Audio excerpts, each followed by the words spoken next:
A lot later, as of the State Council in the Volta region destools Togbi Afiacho III, the Mankrado of Bawku, citing constant misconduct and disrespect to the overlord of the area, Togbi Afeather the 14th.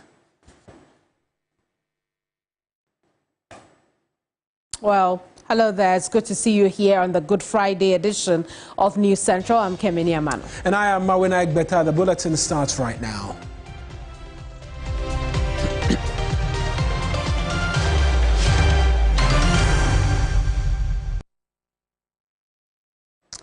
Well, starting off from the Deputy Director in charge of operations at the presidency, Mustafa Gbande, who says that both the Electoral Commission Chair and Chief Justice will be removed from office. According to him, their removal will constitute a critical aspect of purging state institutions of political elements to engender trust in the Ghanaian populace. We know that processes are currently underway to determine whether there is merit in some 3 petitions currently before the Council of State for the removal of the Chief Justice. Speaking to TV3, the Deputy General Secretary of the NDC said more petitions are expected against the Chief Justice. We haven't amended our laws. The same laws give President Akufo-Addo the right to remove the Charlotte say. They are all independent institutions. She removed her. We have come not just repeating precedents, but we deal with everyone case by case basis. The Chief Justice would have to go. The Electoral Commission chairperson and other politically exposed directors would have to go, and indeed they will go. It's just a matter of time, so that we can fill those places with persons who are not politically exposed. But are you not lending into the arguments by the NPP that this is deliberate, this is machinations from the NDC? Are there people who the nation listens to? They are not people who have a voice. These were the very individuals who lived in this country and supervised all the wrong things that were happening, and we are trying to correct. Because it affects them. Look, President Akufo-Addo kept and packed the judiciary so that all the appointees who will be taken to court will escape. Yeah, but you are calling for accountability, but if you don't clean the judiciary so that law takes precedence over the judiciary, confidence of the Ghanaians take precedence over personalities, we are not going anywhere. You see, the current Chief Justice is politically exposed. Where's due process in all of this argument you make that she must go and all of that? Process is when the provisions of the Constitution have been triggered. People have petitioned, and petitions are still ongoing. They are coming. There are more petitions against the... How many? We've heard of 3. How many more do we know about? The Chief Justice knows that there are more petitions against her, you know, including issues that borders on criminality. And all of these fidelity of the constitutional provisions have been given respect. You mentioned criminality in relation to the Chief Justice. What is the criminality that's... She should leak the petitions that was given to her to respond. She should leak that one too. She's giving it to them, but they should leak it so that Ghanaians will get to know what the contents are. But you've seen the content and there are matters of criminality in there? That the Chief Justice demanded the President to furnish her with copies of the petition that have been done. She should leak it. She should give it to the public so that you have an appreciation of what the issues are. Well, still on Mustafa Gbande, he's urged for calm among the populace over the seeming lack of pace in the Operation Recover or Loot Oral. Now, according to him, there is a need for all political elements within the country's security architecture to remove them to ensure successful prosecution. Let me assure you that anybody who have stolen from this country will be arrested. But you see, people want us to do it very fast. It can't be done that way.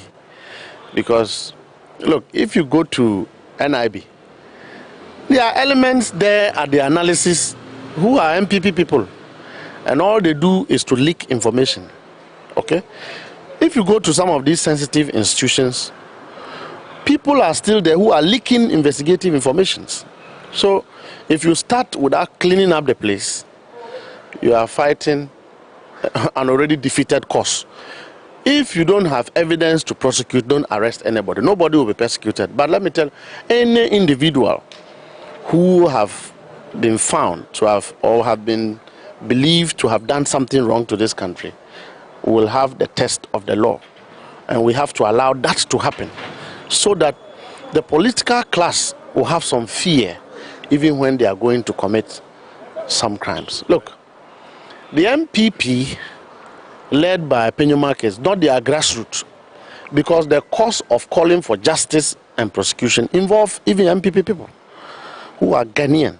It is only Penyoma and his group who are obstructing any path to, hold people accountable, and that obstruction will not stand. When the government is fully structured and begin to move, you will see action in this country. Now, Ghana's quest to battle filth is receiving support from all quarters, including the clergy. Leading Christian figures, Archbishop Duncan Williams and Apostle Eric Nyamiche, are recommending the incorporation of sanitation education into school curricula to instill good habits in the next generation. Ghana's battle with waste disposal is well documented. The recent surge in cholera cases, along with its attendant difficulties, has again resurrected debate for urgent action by the government. The current administration has launched its National Sanitation Day program to deal with the challenge. During a visit by local government and religious affairs minister Ahmed Ibrahim seeking support for the National Sanitation Day, head pastor of the Action Chapel International, Duncan Williams, emphasized the need for a long-term national agenda that prioritizes development beyond 4-year political cycles. We would never bring about any change when it comes to some of the issues we are dealing with 3 to 4 years. It's not going to happen. It's a joke. The cleric, the Church of Pentecost, and the chiefs of the Greater Accra region declared their support for the National Sanitation Day initiative that aims to engage residents in a clean-up exercise to reduce unsanitary conditions and prevent disease outbreaks.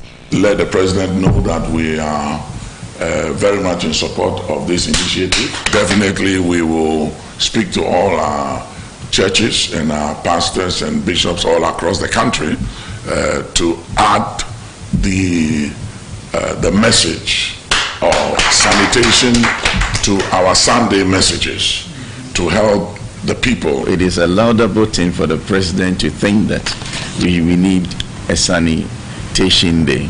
And so we, on behalf of GPCC, we pledge our support to this one, and we will do everything possible to make sure that this sanitation day is accomplished by all of us. We want to say that we are very happy to partner with the ministry on every activity, especially the issue of sanitation. The problem we have with waste management is the enforcement. And we had agreed that the Safwa Cheme would be our soldiers on the ground, can enforce the sanitation bylaws on the streets from door to door and in the communities. The expectation is for the new initiative to help end the cycle of unsanitary conditions in the country. Away from that, the Asogli State Council in the Volta region has destooled Togwi Afiacho III, who is the Mankrado of the Ho Bankwe, citing constant misconduct and disrespect to the overlord of the area, Togbi Apeda the 14th. Now, the decision was officially announced Thursday, April 17, 2025, at the Asogli State Palace in Ho, where traditional rites were performed to signify the destoolment. Correspondent Faisal Abdul Idris is joining us with a bit more. Faisal, tell us what more you've gathered on this development. Off the top of my mind, I don't recall a destoolment happening in the Asogli traditional area. Yes, and this is the first time ever from the checks I've made that such a decision and a ceremony has been held in the Asogli traditional area. Now, the gentleman at the center of this controversy, we are told, is one Fred Yao Adoko, who was installed somewhere around 2012 2023. But barely a year after his installation, his conduct and public utterances came under heavy scrutiny and criticism, with a number of people citing him for disrespect to. Oh dear, we may have lost Faisal via that internet connection just briefly. We'll try and have it restored, but let's hear from Togbi Adu, who spoke to the media during the entire process. He have assumed the powers to himself that he is the overlord or the tutor, as we said in Epe, of who.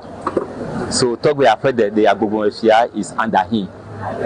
Anything that Togbe wants to do, Togbe should seek clearance from him before he goes ahead to perform his duties. This thing came to the notice of the elders in the town. They tried to caution him, but in fact he has got wayward.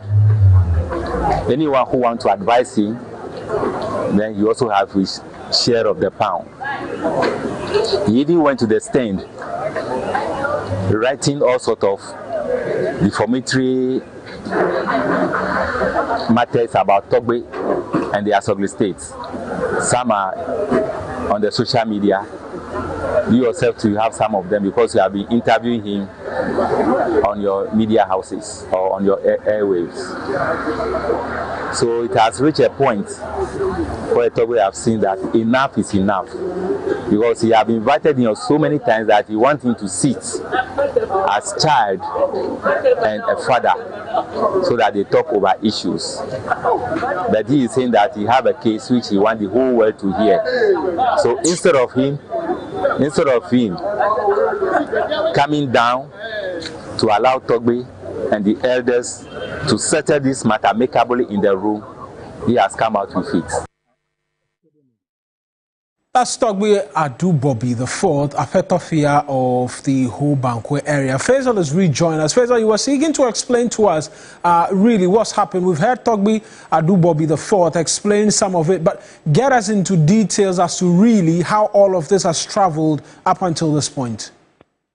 Yeah, so barely a year after his installation, his public utterances came under heavy scrutiny and criticism, with a lot of people within the area citing him for disrespect and insubordination. And so largely, the traditional council is saying that over the period they have attempted to resolve this by inviting him to the palace, but he failed to appear and also chosen to go on social media with some of his grievances.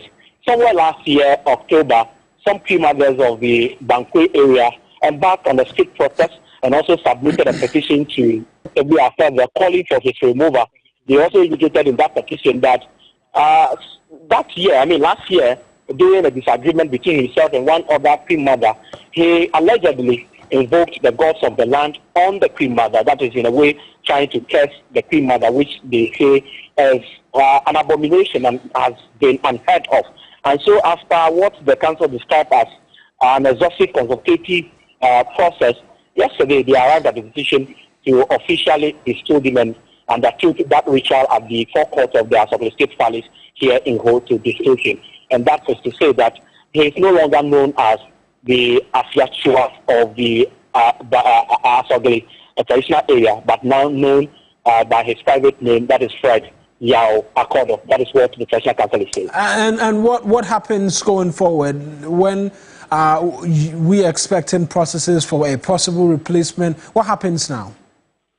Well, that has not been communicated to us yet, but let me state that, right here as you indicated, destoolment of chiefs is not a common phenomenon here in the Volta region, and it is not one that we have heard of in the Asogli State actually in the past. But this is to also reinforce the authority of the Agbogbo on the traditional area, and to also let the public know that none of such behaviors that are determined to be disrespectful, are determined to be an act of insubordination to every affair that will be condoned within the area. This is a clear message to the royals and non-royals that there is no other person higher than the authority of every affair, and that is exactly what the Traditional Council seeks to communicate. We wait to see what the way forward will be. I'm sure definitely they'll be communicating back to the public in the coming days. Thank you very much for those details. That's my colleague Faisal Abdul Idris in the Volta regional capital of Ho, where we've seen the destoolment of a chief. Like you heard Faisal mention, it's not something that's quite common in that part of the country. But we can bring you a lot more stories focusing on the Easter celebrations. Absolutely. One of the first stops we'll make will be at the lorry stations and see how people of Accra are traveling to their hometowns for the Easter festivities. George Queenan is our correspondent, roving reporter today, doing just that for us. He's joining us with a bit more on travelers' perspective of the Easter holidays. George, good afternoon. What have travelers been telling you?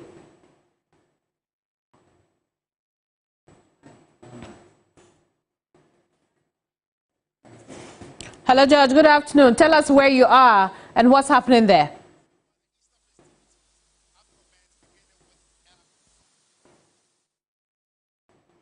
Well, it would appear George cannot hear us, but George should.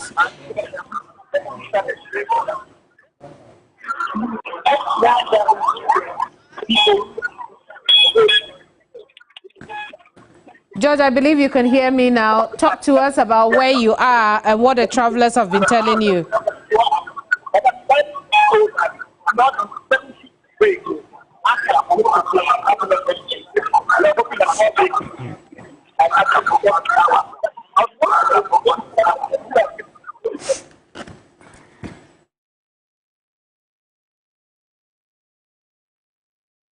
We are unable to hear you because of the poor audio connection.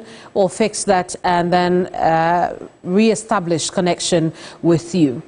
But as Christians in Ghana join their counterparts across the world to observe the crucifixion of Christ, there are calls for Ghanaians to translate their Christian virtues into promoting the positive development of Ghana in the areas of sanitation and fighting corruption. Let's get onto the phone lines now and engage Reverend Dr. Kwabena Opuni Frimpong, who is the Executive Director of the Alliance for Christian Advocacy Africa and also lecturer at the Department of Religious Studies at the Kwame Nkrumah University of Science and Technology. Rev, it's good to hear from you. I haven't heard from you in a while, but talk to us about why this message is important for Christians, particularly this season. Yes, let me say thank you to you and happy Easter to your cherished viewers. Now, this is one of the very important festivals in the Christian tradition, the death and resurrection of our Lord Jesus Christ. Now, it talks about the sacrifice that Jesus made, sacrifice that caused him suffering and love towards humanity, but it is for God so loved the world, not only for Christians, but for all people. Now, he sacrificed his life, and it teaches us that we must also learn to be there for others, and we must be there to make life better, whatever form of salvation, deliverance, and that whatever is dead, is hope is possible.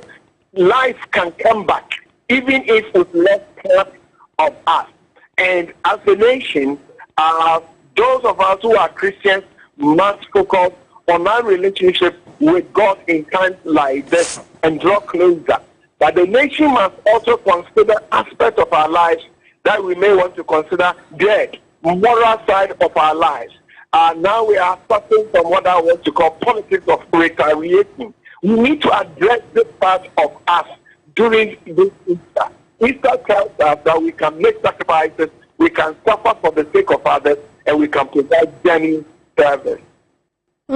I see. But let's look at the teachings of Christ and how, those teachings can inspire citizens to take responsibility of the environment and how healthy our cities are.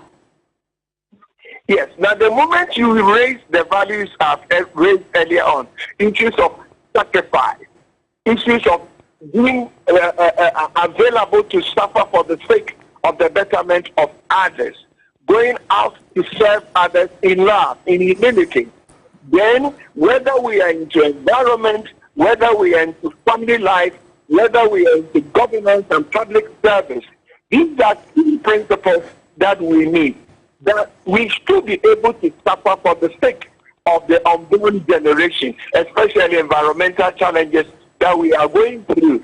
Jesus died and he resurrected. We might have destroyed some part of our environment, but we should also be able to provide quality services that will bring such parts of our lives back to life. Ghana must move towards a direction that gives us a position of promise that we can revive, we can resurrect, we can bring back the weak side of us, dead side of us back to life. I see. So, Reverend, in what ways can churches and faith-based organizations in general lead practical efforts against corruption in the Ghanaian society? I mean, if you think about it, it's also a way of cleaning the society. You are right. And it must start from home. This is Easter. Sometimes we take almost every second, every hour of the festivity, which churches give time for families also to come together as families and reflect on family values. What makes us unique as a family? Fathers, mothers, children, and other dependents must sit down and evaluate their lives. Are we happy with how we are living? And if we have suggestions, mothers, fathers should be able to talk to their children. Wives must be able to talk to their husbands. And so, like they say, charity begins at home. In times like this, if you are looking for renewal, revival, it must start from home. And families must address the weak side of us. Children should be able to tell parents that, Daddy, we wish that such things that we have heard in the news never happened to us. We are having children, school children, who are going to school with guns and knives. You know, we need to address this and must start from home. And then as we move to public service, of course, this is where beyond home, those of us in faith-based organizations must also publicly speak truth to power. You know, these people sit in front of us today. We've been to church already. They will be with us on Sunday and beyond. And when people come to us, the church must also speak truth to power. We must address real issues. We love them. But let's address the weak side of us for the sake of the resurrection that we are talking about.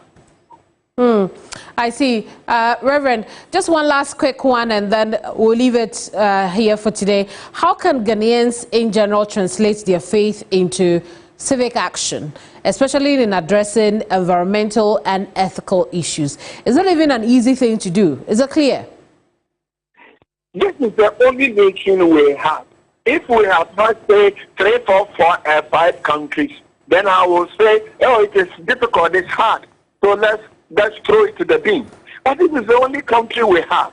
And in scripture it says that good people leave inheritance for their children's children. What it means is that we should not create problems today for our children to solve tomorrow. We must not create problems today for our children to solve tomorrow. And therefore, how hard, how difficult it is, we as a people must have the national interest ahead of us. And one way of doing it, I earlier on mentioned politics of retaliation. Now the thing is, you talk about, why are we doing this to ourselves? They say, oh, go back to 2016, that's what they did. You go to 2016, they say go to 2012. You go there, they say go to the revolutionary period. You go there, they say if you NLM, National Liberation Movement, and Nkrumah stand, that is how they did it. So it's like we have a cycle that is destroying us. The cycle we must break somewhere.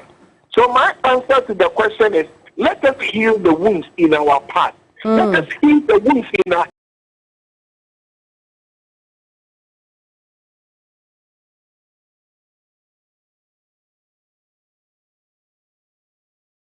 history. That's the way round as it is. We can come together as a nation and address existential challenges confronting us. Indeed, Doc, we'll leave it here. Thank you so much to us. Dr. Opuni Frimpong is Executive Director of the Alliance for Christian Advocacy Africa. And we will continue with our Easter celebration because for years, Easter in Kumasi has been quiet, lacking major events to mark the season. But this year, a fresh excitement is sweeping through the city thanks to the AshantiFest, a vibrant new festival blending culture, tourism, and entertainment, spearheaded by the Ashanti Regional Minister, Dr. Frank Amoako-Hene. The 10-day event is turning heads with its mix of carnival energy, talent showcases, and rich cultural displays. Today, the festival train rolls into Lake Bosomtwe, where hundreds of patrons are gathering for a day of excursion, music, and celebration. Let's take you there right now because my colleague Ibrahim Abubakar is joining us with the details. Ibrahim, the maiden edition of AshantiFest, how has it been so far?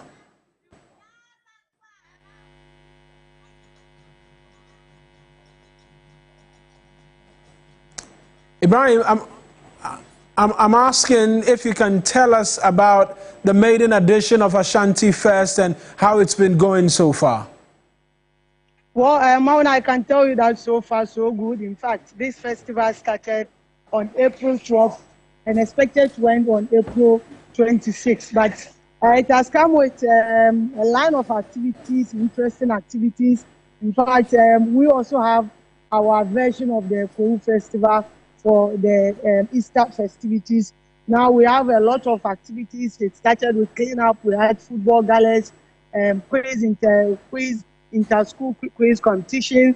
Then we had this cultural display, Jama Festival, even some cleanup exercise.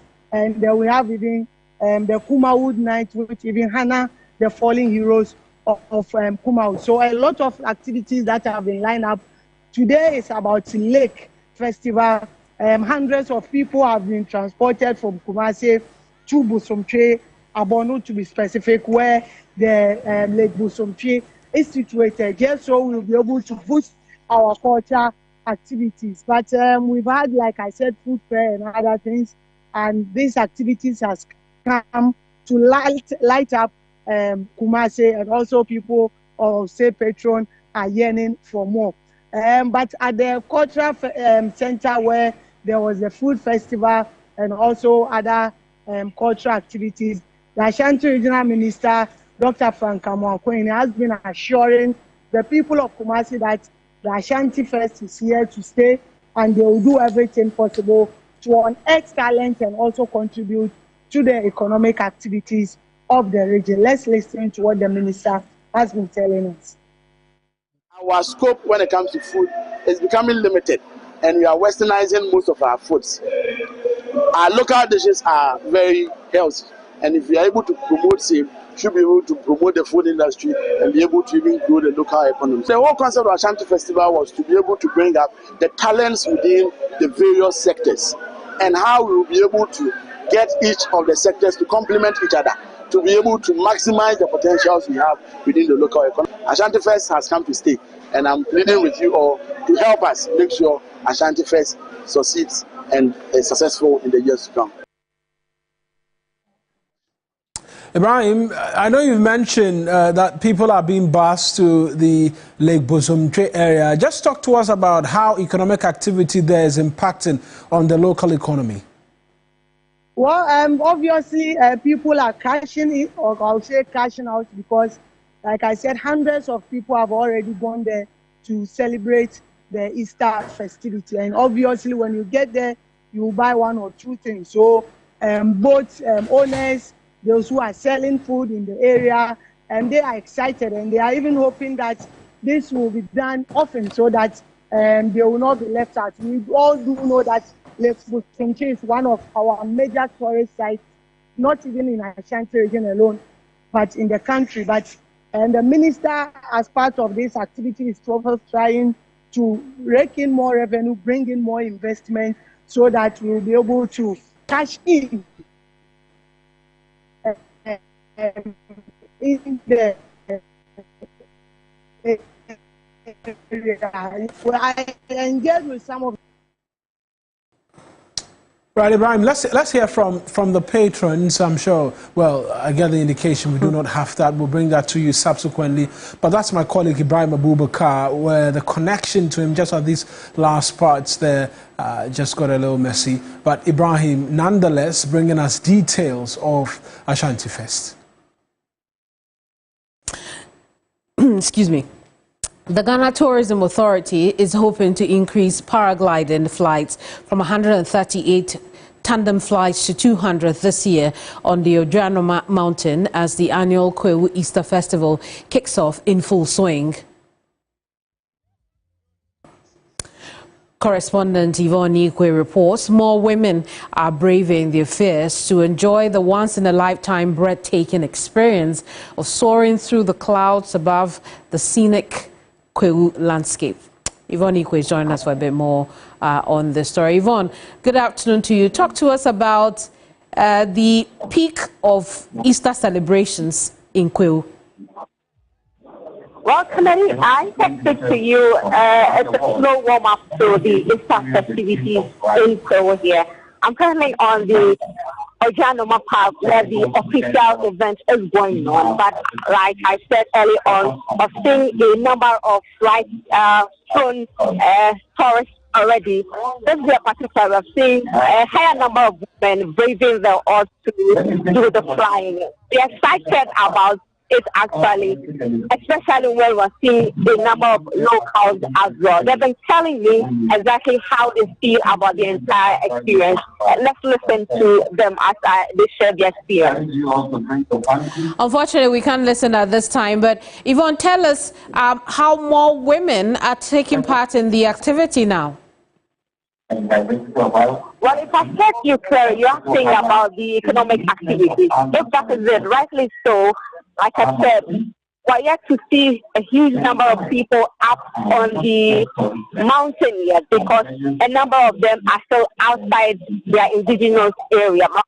This is so because for the Easter, we're seeing people from the morning, afternoon, till later in the evening, as it continues from tomorrow till the 4-day period. So we're hoping that a huge number of them will come. Ghana Tourism is expecting about 45% and more increase year in, year out to ensure that the target of getting people here for this particular tourism destination is achieved. And I was referring specifically to the women you report have now braced their fears to take on the paragliding activity. How many women are we seeing now showing interest or even taking part? Okay. For the 13 people watching do the flying, quite a better number of them, about 6-7 of them are women. These are women who are both in Ghana and those who have resided outside the country, but have come to enjoy their own activities as well to, again, get more people on board. We're seeing lots of men over the years, but this particular year, we're seeing our own enjoying the paragliding festival. Thank you so much, Yvonne. Yvonne Ikwe is our Eastern Region correspondent. We'll bring you more updates from Kwahu, which is rather a little quiet this Easter morning. Won't you agree with me? It seems Kwahu is a little quiet this Easter. Yeah, we should be expecting a lot more people. I think I saw videos yesterday suggesting that people are still readying themselves for travel. We're expecting a lot of activity there. And there's a huge business event as well expected there later this weekend as well. And so perhaps people are waiting to latch on to when the business community ends up in that part. Then maybe the fun really can begin. But early days yet. Let's see how it all pans out. Absolutely, in the coming, I've never been to the Kwahu Easter, so I'm throwing the challenge. You want to go? Maybe from tomorrow. you could no, next year we'll have New Central from there. That would be fantastic. Now, let's bring you some more stories right now, where the Director General of the National Road Safety Authority, Abraham Mamadeba, has called on drivers to prioritize safety, especially during the Easter season. He's emphasized that road accidents claim more lives than many illnesses, highlighting the urgent need for increased vigilance on the roads. A person is likely to die from road crashes more than he dying out of the illness he has. So if you have malaria, malaria may not kill you. You may die out of road crashes. So there's a need for both drivers and pedestrians. And I'm making this call because we are heading towards the Easter festivities. So both drivers and pedestrians to be cautious, particularly the drivers who would want to make their journeys and return because it's a festive occasion, people are traveling, must be aware that they only live once. The profits they are looking for would continue to be there long after they are gone. It is important that drivers adhere to road safety requirements. Don't drive tired. Don't also consume alcohol while driving. My outfit in the coming days would propose the fixing of road governance on intercity vehicles. That is what some people call speed limiters. We have realized that where we are now, if we don't begin to put speed governance in our vehicles, the incidence of road accidents will rise. So my advice and caution to drivers is you live but once. Drive alive, arrive alive, because you have family and children. That's Abraham Amaleba, is the Executive Director of the National Road Safety Authority, taking us on to our very first break here on News Central. When we return, we have a lot more stories for you, particularly in the regions of the country. Please do stay with us.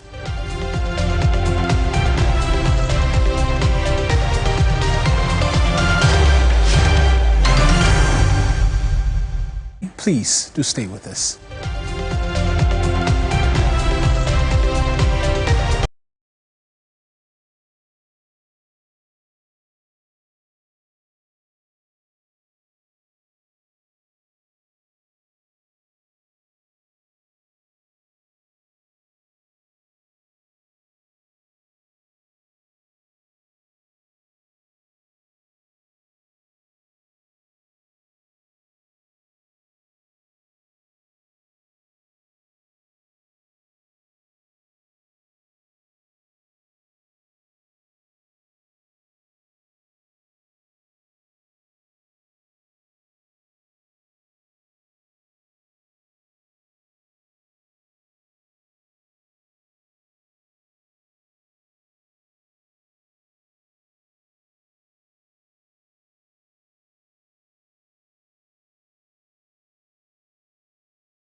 Welcome back.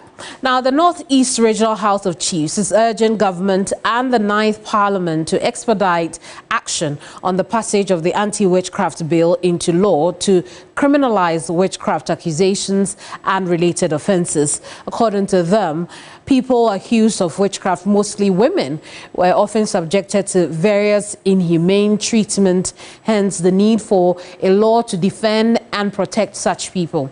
In 2023, Ghana's 8th Parliament passed the Anti-Witchcraft Bill, but was not assented to by then-President Nana Addo Akufo-Addo. However, on March 5th, 2025, MP for Medina, Francis Sosu, relayed the Anti-Witchcraft Bill to Parliament.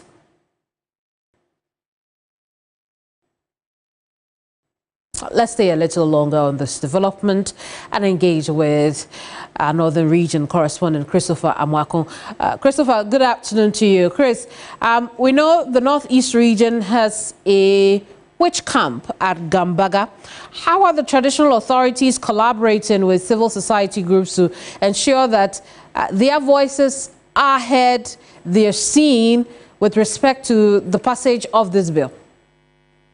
Yes, so Kemini, you know that over the years, the Gambaga alleged witches camp has been a place where people accused of witchcraft are sent to. It has the majority of the accused persons in that camp, and so it has become a matter of concern to the stakeholders, especially traditional authorities in that part of the region, that the alleged witches camp in Gambaga must be given some level of attention, either by reintegrating the inmates there or getting them befitting a place of abode. And so the Northeast Regional House of Chiefs are concerned about the fact that the Anti-Witchcraft Bill that sought to criminalize witchcraft accusation was not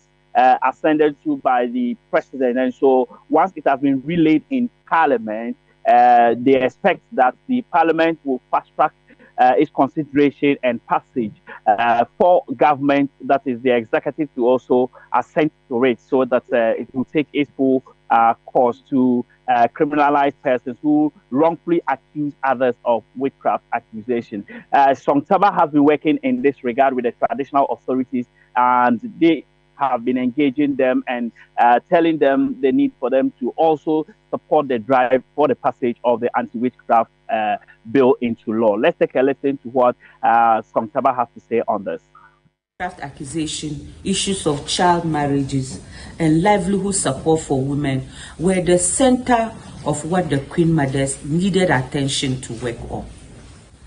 And as Queen Mothers, we cannot work alone, or as civil society, we cannot push anything alone without the custodians of the culture.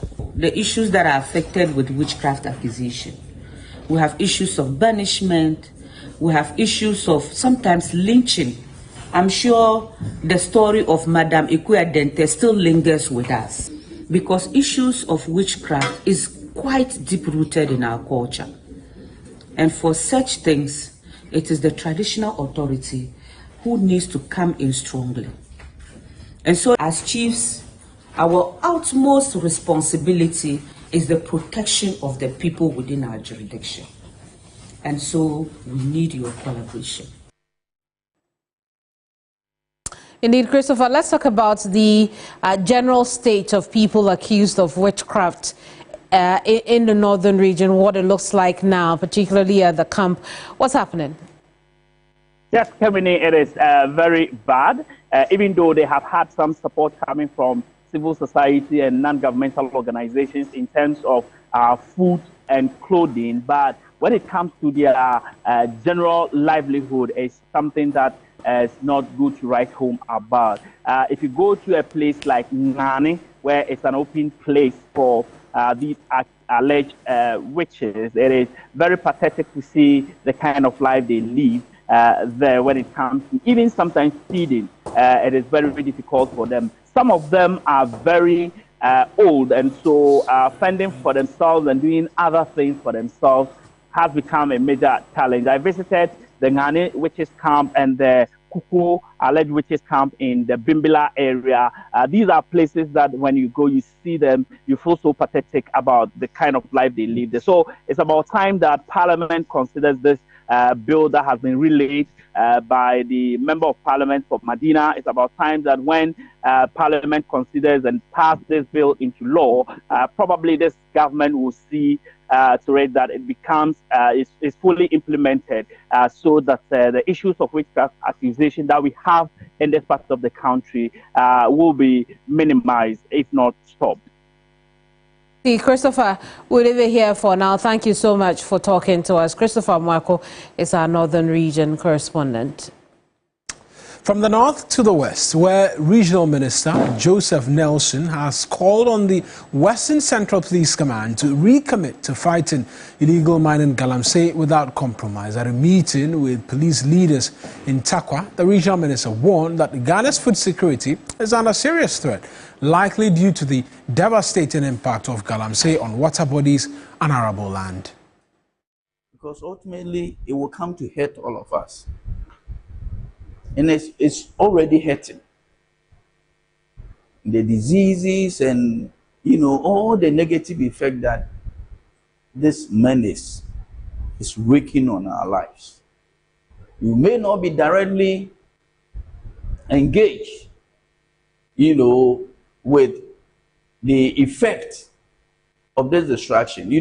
Perhaps you don't live in a Nyanwa, you don't live in all of these places where the water bodies have been destroyed, and certainly you don't drink from them. And so, the question is, should you care? Today, our food security as a country is in serious danger. The very land that we used to devote to the planting of cassava and the basic food stock that we grow. I mean, today, as you drive around, you see cassava farms.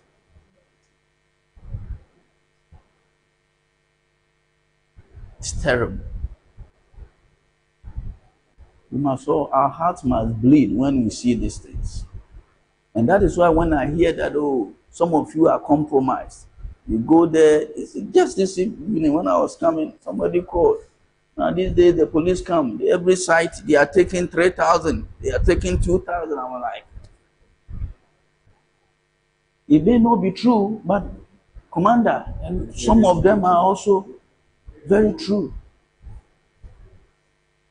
Money is good, but if it is end well, it's even more refreshing.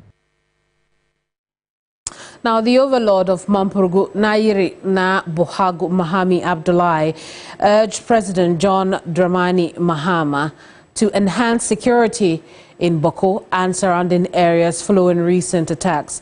This plea comes as the Asantehene 242 leads a delegation aimed at fostering peace between conflicting factions. Spokesperson of the Nairi, Mba Kapitrana, and addressed a news conference earlier on Thursday. Increased security personnel and logistics. Address concerns raised by the police and military command in Bawku regarding insufficient manpower and logistics by deploying the required number of personnel to maintain law and order. Though costly, this measure is far more prudent than bearing the price of insecurity. 2. Empower security forces. Ensure that security forces operate without undue political interference, enabling them to pursue and apprehend known criminal elements disrupting the peace. 3. Safeguard economic freedom. Guarantee that no trader, especially innocent women and children, including those from neighboring Burkina Faso and Togo, hindered from conducting business freely in their choosing markets. 4.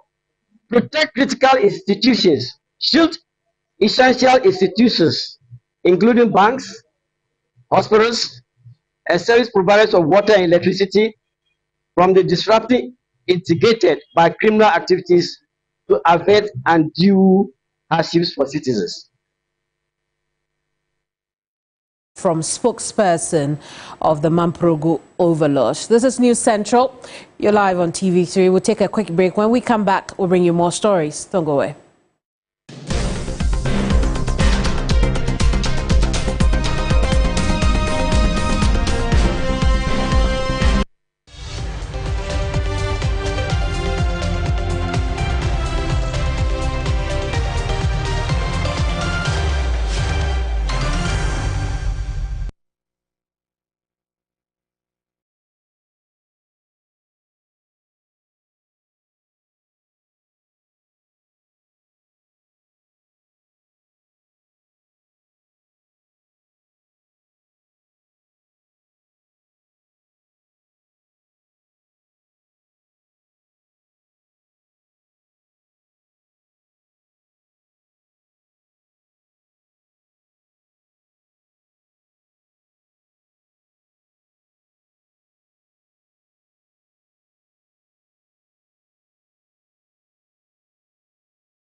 You're welcome back to News Central. Now, international relations expert Professor Vladimir Chidanzu has commended President Mahama for his diplomatic approach in helping to bring the 3 Sahelian countries into the ECOWAS fold. The government has extended an invitation to the military juntas in Mali, Burkina Faso and Niger to attend the official launch of the Economic Community of West African States ECOWAS's 50th anniversary celebration in Accra. To use diplomacy in trying to get them back. Remember, the landmass that is exited, it's about 70% of ECOWAS gone. And then it has implications for our economic relations. It has implications for security. It has implications for our political and cultural relations. And therefore, there was the need. You know, ECOWAS as an entity rejected them, threw them away, threatened some of them, and things like that. There was the need to use diplomacy to get them back, because other than that, the problems of ECOWAS will be more exacerbated. So when the president started those moves, most of us were very happy.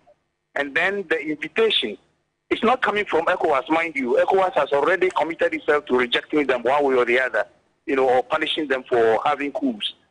But then you needed somebody to take the mantle. And here it is that the host country has a right under all international kind of obligations to be able to invite them as a sole host. Not ECOWAS. ECOWAS is not hosting them. It is Ghana which is hosting them. and using that to leverage on trying to talk to them one way or the other. So it's a very good diplomatic ploy that our president is. Now, residents within La are at their wits' end as they continuously appeal to the government to allocate funds for the speedy completion of the La General Hospital project to meet their health needs. TV3's visit to the project site on Wednesday witnessed very little progress of work. Here's a report by Sarah Apenkro.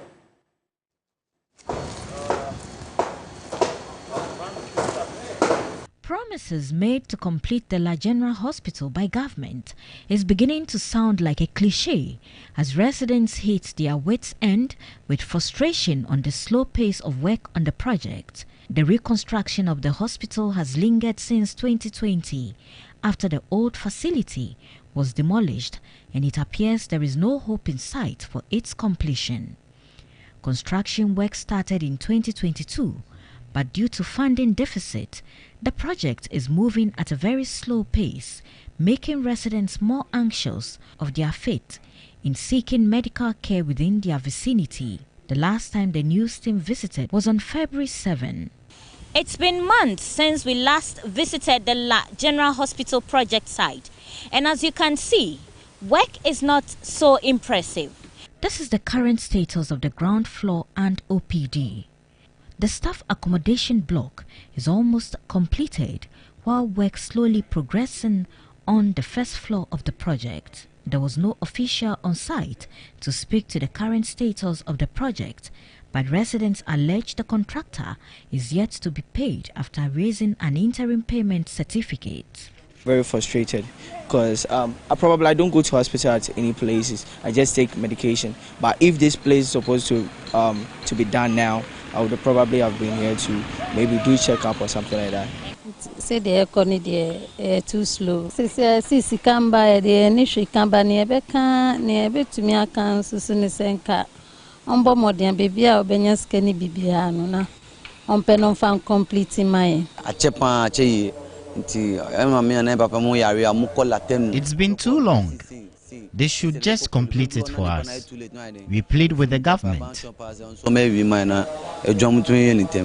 Meanwhile, all efforts to get the sector ministry to speak on the issue, as well as other concerned stakeholders, is yet to yield any result. Residents are anxious. They are still calling on the government to ensure the project is completed in due time to serve their health needs. Sarah Apenkro, TV3 News, La General Hospital Redevelopment Project Site, Accra. And that's how we wrap up on the Good Friday edition of News Central here on TV3. I am Awena Igbeta. And I am Kemini Amano. Do we say Happy Easter at this point? Yeah, Happy Easter to everybody. May the death and resurrection of Christ be meaningful and bring unto all of us great tidings. Indeed. Well, bye-bye from us. I'll see you a little later in the evening. Yeah. On Ghana Tonight. Ghana Tonight.